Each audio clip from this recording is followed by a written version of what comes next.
Bismillahirrahmanirrahim. Assalamualaikum warahmatullahi wabarakatuh. Waalaikumsalam warahmatullahi wabarakatuh.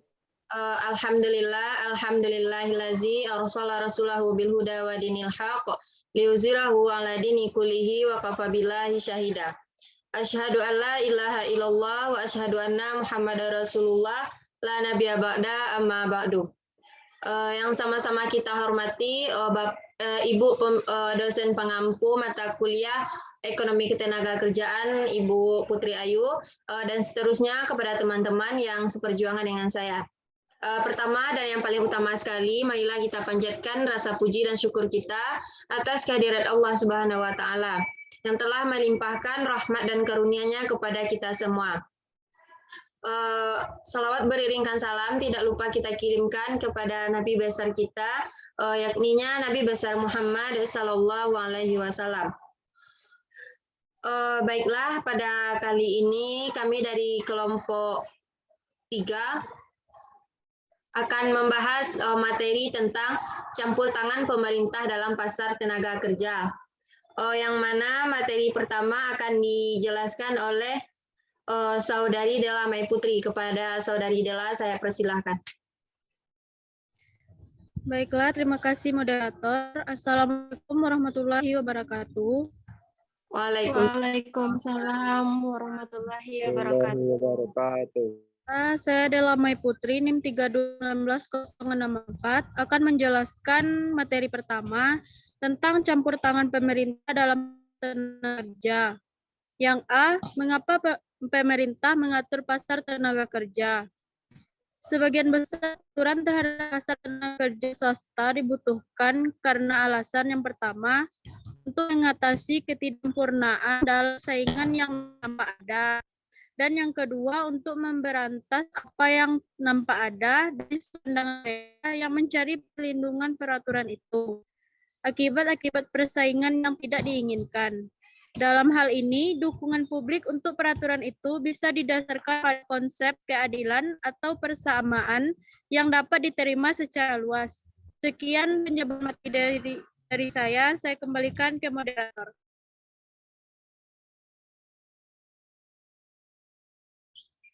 Baiklah, penjelasan selanjutnya materi yang akan dijelaskan oleh Saudara Muhammad Ihsan. Kepada Saudara Muhammad Ihsan, saya persilahkan. Baiklah, saya Muhammad Ihsan, NIM 3219-065, akan menjelaskan sambungan dari Saudari Della Mai Putri yang B, peraturan tentang upah dan jam kerja. Fair Labor Standard Act tahun 1938 menetapkan suatu upah minimum resmi dan merinci sektor ekonomi di mana para majikan terikat oleh ketentuan undang-undang untuk membayar paling sedikit suatu jumlah upah resmi. Dengan beberapa pengecualian, undang-undang juga mewajibkan 50% premium upah dalam industri tertutup untuk pekerjaan yang dilakukan melebihi jam kerja mingguan yang jadi patokan, yang pada saat ini ditetapkan 40 jam seminggu. Undang-undang upah minimum kadang-kadang dinalarkan sebagai suatu obat bagi persaingan yang tidak sempurna di pasar tenaga kerja, khususnya monopsoni. Adalah sulit untuk menanggapi argumen ini secara serius, karena pasar tenaga kerja di mana perusahaan dianggap memiliki kekuasaan monopsoni yang potensial. Pada umumnya pasar yang upah yang tinggi, sedangkan pasar upah yang tinggi tidaklah secara langsung dipengaruhi oleh undang-undang upah minimum. Wells menemukan bahwa peningkatan dalam upah minimum dari tahun 1954 sampai 1968 bersama dengan liputan upah minimum telah banyak sekali mengurangi rasio penggunaan tenaga kerja remaja atau dewasa, telah mempertinggi kepekaan penggunaan tenaga kerja sampai ke taraf perubahan siklus dalam tingkatan kegiatan ekonomi, dan telah mengakibatkan pergeseran yang substansial dalam penggunaan tenaga kerja ke arah industri yang tetap tinggal kosong terhadap persyaratan undang-undang. Sekian dari penjelasan saya kembalikan kepada moderator. Terima kasih kepada Saudara Ihsan atas penjelasan materinya. Dan materi selanjutnya akan dijelaskan oleh Saudari Rara Hamanda. Kepada Saudari Rara, saya persilahkan. Terima kasih atas kesempatan dari moderator. Baiklah, saya akan melanjutkan presentasi yaitu tentang tindakan jaminan pendapatan. Yang pertama yaitu asuransi pengangguran. Program asuransi pengangguran dimaksudkan untuk melindungi para pekerja terhadap kesulitan keuangan pada saat dilanda pengangguran. Akan tetapi juga mempunyai pengaruh lain lagi. Tunjangan pengangguran dibiayai melalui pajak pendapatan karyawan. Akan tetapi jumlah pajak dan cara pajak itu diterapkan beragam dalam satu negara bagian ke negara bagian lainnya. Sejumlah negara bagian harus membiayai tunjangan pengangguran bagi karyawan sebagiannya dengan cara meminjamkan anggaran dari pemerintah federal. Asuransi pengangguran mempunyai tingkat penggunaan tenaga kerja paling sedikit dengan dua cara. Yang pertama, tunjangan pengangguran oleh karena tunjangan ini akan berhenti pada saat pekerja itu menemukan suatu lowongan jabatan, pada hakikatnya dapat menambah waktu senggang dengan cara yang sama seperti yang dilakukan jaminan sosial. Yang kedua, asuransi pengangguran mempengaruhi suatu strategi pencarian lowongan kerja bagi seseorang karyawan yang sedang menganggur. Tunjangan memberikan kepada karyawan sarana keuangan untuk melanjutkan usaha pencarian kerja yang cocok dengan cara yang diinginkan sesuai dengan taraf keahlian dan harapan jangka panjang daripada penerimaan kesempatan pertama untuk bekerja pada lowongan yang ada. Selanjutnya yaitu jaminan sosial. Meskipun jaminan sosial mencakup sejumlah program jaminan pendapatan, tetapi tujuan utamanya adalah pemberian suatu jaminan pendapatan dari hari tua bagi karyawan. Perorangan yang bekerja sekarang ini dikenakan pajak, demikian pula majikan mereka, dan penerimaan ini dipakai untuk membiayai tunjangan yang berlaku sekarang bagi perorangan yang sudah pensiun karena usia lanjut. Seperti analisis kita tentang program asuransi pengangguran yang telah menunjukkan tidak menjadi soal apakah pajak itu ditekankan pada pekerja, majikan, atau kedua-duanya. Sekian presentasi saya kembalikan kepada moderator. Terima kasih Saudari Rara atas penjelasannya. Baik, penjelasan materi selanjutnya akan dilanjutkan oleh Saudari Afri Halidah Maisa Tanjung. Kepada Saudari Maisa, saya persilakan. Baiklah, terima kasih moderator.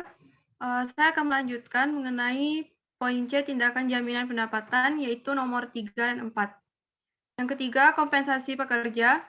Program kompensasi pekerja adalah usaha pelaksanaan negara sepenuhnya, antara lain untuk memberikan jaminan pendapatan bagi pekerja yang mendapat videra pada waktu melakukan tugas atau yang menderita penyakit tertentu selama memangku jabatan. Semua program semacam ini memberikan kompensasi kepada pekerja yang menderita cedera tanpa menuntut pihak pekerja menentukan bahwa majikan sepenuhnya atau sebagainya memikul kesalahan. Perusahaan dituntut membeli apa yang pada hakikatnya merupakan polis asuransi tidak bersalah.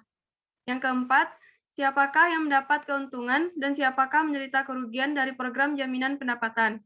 Dalam soal jaminan sosial, pendapatan nampaknya terdistribusi kembali dari masyarakat pekerja sampai kepada golongan penduduk pensiun. Akan tetapi, pekerja yang aktif berharap akan berada di kalangan orang-orang pensiunan pada suatu hari. Jadi program dapat dianggap secara lepas sebagai suatu usaha untuk mempersyaratkan perorangan melalui perundang-undangan untuk mengalokasikan kembali pendapatan seumur hidup. Baiklah, itu sekian penjelasan materi dari saya kembalikan kepada moderator. Terima kasih Saudari Maisa atas penjelasan materinya. Dan materi selanjutnya akan dijelaskan oleh Saudari Gina Permatasari. Kepada Saudari Gina, saya persilahkan. Terima kasih moderator. Baiklah, saya Gina Permatasari akan melanjutkan penjelasan tentang D. Perundang-undangan anti diskriminasi. 1. Perkembangan program federal. Undang-Undang Hak Sipil 1964 menghapuskan diskriminasi oleh sebagian besar majikan dan serikat pekerja atas dasar ras, seks, agama, atau asal-usul kebangsaan. Undang-undang ini melengkapi Undang-Undang Equal Pay Act tahun 1963 yang melanggar seorang majikan membayar upah yang tidak sama. Yang kedua adalah keaktifan EEOC dan OFCCP. Freeman telah menyurutkan rasio upah kulit hitam atau kulit putih baik bagi pria maupun wanita dalam suatu rentetan waktu. Antara lain, suatu pengukuran variabel pengeluaran EEOC yang bersifat kumulatif sampai pada saat-saat observasi, dan suatu variabel pendidikan relatif kulit putih atau kulit hitam. Ketika Butler dan Heckman mengutip penelitian Friedman sambil menambahkan suatu variabel partisipasi angkatan tenaga kerja relatif, mereka menemukan tak adanya dampak terhadap rasio upah kulit hitam atau kulit putih, baik terhadap kaum wanita maupun pria, dalam usaha EEOC pada moderator.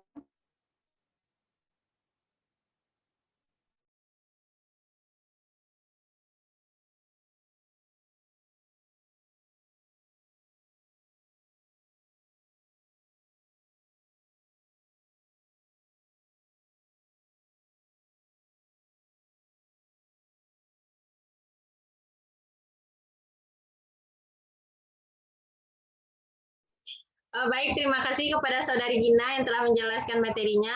Materi selanjutnya akan dijelaskan oleh Saudari Adistia Syaiful. Kepada Saudari Adis, saya persilahkan. Baik, terima kasih moderator. Saya Adistia Syaiful akan melanjutkan materi berikutnya, yaitu lisensi jabatan.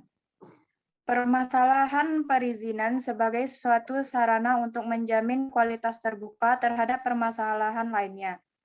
Misal saja, bahwa peristiwa itu dapat meningkatkan rata-rata kualitas pelayanan yang diberikan, jelaslah itu akan mengurangi kuantitas pelayanan yang ditawarkan, sehingga dengan demikian dapat menurunkan atau menaikkan rata-rata kualitas yang diterima penduduk. Sekian dari saya kembalikan kepada moderator. Terima kasih kepada Saudari Adis atas penjelasannya. Dan materi selanjutnya akan dijelaskan oleh Saudari Nurjani Asmara. Kepada Saudari Nurjani, saya persilahkan. Baiklah, terima kasih moderator. Saya akan melanjutkan materi yang F, yaitu keselamatan dan kesehatan jabatan.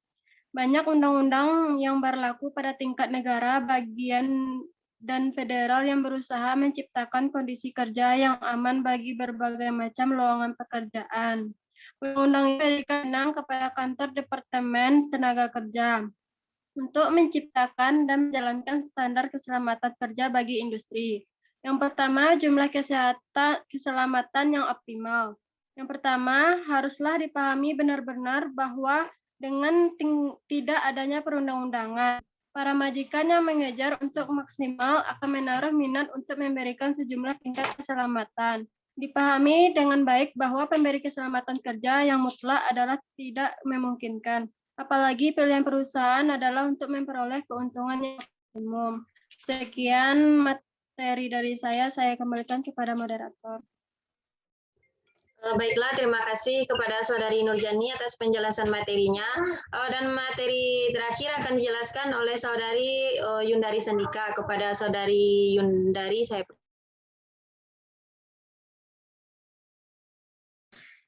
Terima kasih sebelumnya moderator.